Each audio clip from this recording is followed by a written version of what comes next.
Sud Radio, l'œil de l'expert. Voilà, on va s'intéresser, je vous le disais, à cet épisode de gel qui touche l'agriculture, les vignobles, les cultures françaises, parce que c'est une année visiblement qui s'annonce particulièrement dramatique. Cet épisode de gel en plein printemps. On est en ligne avec Pascal Béteille. Bonjour Pascal. Bonjour à tous. Président de la coordination rurale en Lot-et-Garonne. Il y a à nouveau une chute des températures avec des épisodes de gel sévères ce matin. C'était les derniers relevés. Comment ça s'est passé pour votre département, Pascal Béteille ? Disons que ce matin, c'est pas grave, parce que le mal est fait. De toute façon, le mal est fait depuis une semaine. On a le verger de prunier qui est touché à 80%, même plus. En plus qu'on attend une chute physiologique qui risque d'arriver dans quelques jours, on a des effets secondaires, disons, quoi. Mais tous les vergers, toutes les vignes ont été touchées. Tout le verger. C'est une situation qui est rare, hein, puisque en plus toute la France a été touchée. Bien sûr. Mais là, c'est tout ce qui est pommier, poirier, vigne, kiwi ont dégusté, parce que c'est une plante très fragile. Et même l'irrigation qui d'habitude protège les arbres n'y a pas fait. Alors on a vu ces images, de tentatives de protection finalement contre le gel. C'est peine perdue à chaque fois, ou ça peut fonctionner par endroits, ou c'est une énergie dépensée pour rien finalement? Non, pas du tout. C'est une des rares fois où ça ne marche pas, sur quelques arbres comme les kiwis. Hein. Sinon, ça marche très bien. L'irrigation marche très bien. Elle protège le bourgeon qui sort, et elle le maintient à 0 degré, donc il ne le gèle pas. Seulement, le fait, c'est qu'on a eu des températures jusqu'à moins 6 degrés. Et là, c'est catastrophique. Alors, le bilan, on va dire, général n'est pas encore fait, mais on l'entend dans vos déclarations et un peu partout sur le territoire. On parle d'année catastrophique sur le plan national. Ce qu'on voudrait comprendre, c'est pourquoi il est si difficile, ou il est quasiment impossible, de s'assurer que vous assuriez sur ces phénomènes climatiques. Il est impossible de s'assurer, puisque les assurances nous feraient des primes insupportables. Et pour eux, ça serait catastrophique aussi. Indemniser un verger ou des vignobles comme c'est passé aujourd'hui, ça serait des sommes astronomiques pour eux. Donc ils ne nous assurent plus, ils ne veulent plus nous assurer. Donc on se protège. Dès qu'on peut le faire, on peut se protéger, mais un verger comme le prunier ne peut pas se protéger. D'accord, donc c'est pour ça qu'aujourd'hui il n'y a pas de solution. Donc l'État est à votre écoute. On sait qu'il y a l'état de, on va dire, la calamité agricole qui va être enclenchée. C'est une des premières solutions qui est apportée. La calamité agricole existe depuis très longtemps. Hein. C'est la solution apportée à une catastrophe, que ce soit le gel, la grêle ou autre. Ça a été activé l'an dernier déjà pour des grêles de vergers, hein, de vignes. Donc c'est un levier qu'actionne l'État avec une déclaration faite à la DDT, avec un barème. Donc il y a tout un calcul qui est fait avec un pourcentage de perte pour essayer d'indemniser et que l'exploitation puisse s'en sortir. Voilà.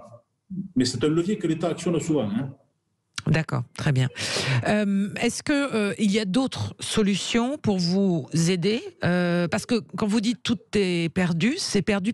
Hein. Il n'y a pas de solution pour recommencer. Alors, suivant les cultures, c'est un certain pourcentage, mais quand c'est perdu, c'est perdu. Un bourgeon qui est gelé, il ne fera pas de fruits. On a les pommiers qui sont touchés à 50-60%. Les kiwis, c'est pratiquement 100%, oui, suivant les gens. Mais c'est énorme. C'est vrai que c'est très rare. Il me semble que la dernière fois, un cas similaire, c'était en 1991. C'est ça.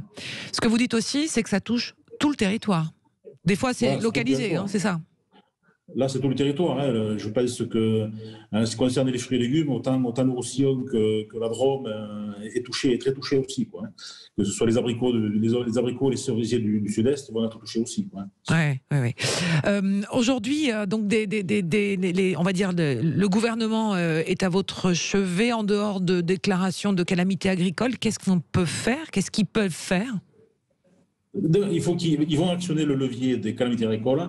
Ce qu'on aimerait, c'est qu'ils remontent le barème d'indemnisation parce qu'il est faible. C'est-à-dire il y a un barème, je ne le connais pas actuellement là, pour cette fois-ci. Il y a un barème qui est défini, mais il indemnise.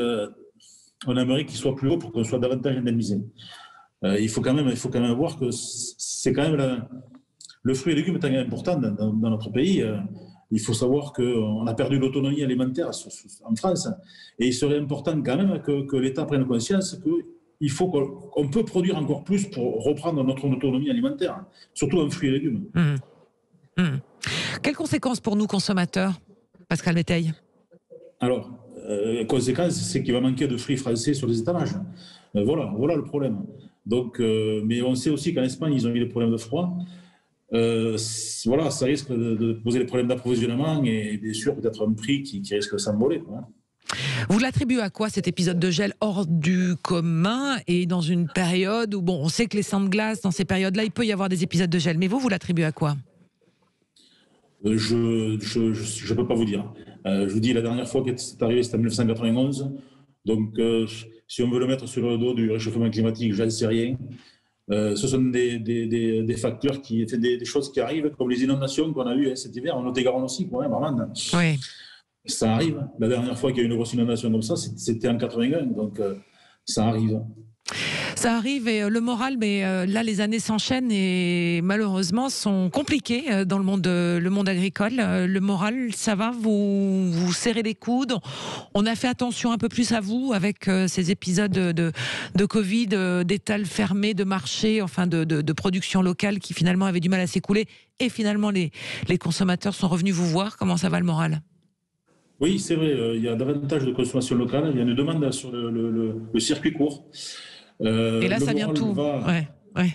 Je dis, et là, avec cet épisode de gel, malheureusement, ça met un petit coup d'arrêt. Celui qui a tout perdu, il a tout perdu. Ouais. Donc, il y a ces leviers qui vont s'actionner. Il va y avoir des négociations avec les banques, la MSA, tous les organismes agricoles, pour passer l'année.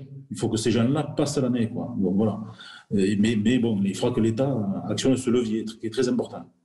Merci beaucoup, Pascal Béteille, d'avoir été avec nous ce matin sur Sud Radio dans l'œil de l'expert. Je rappelle que vous êtes le président de la coordination rurale et donc on parle effectivement d'une année catastrophique comme rarement connue d'épisodes de gel qui touchent l'ensemble de l'agriculture française avec un bilan, vous le disiez, qui est encore pas connu mais qui est effectivement sans précédent.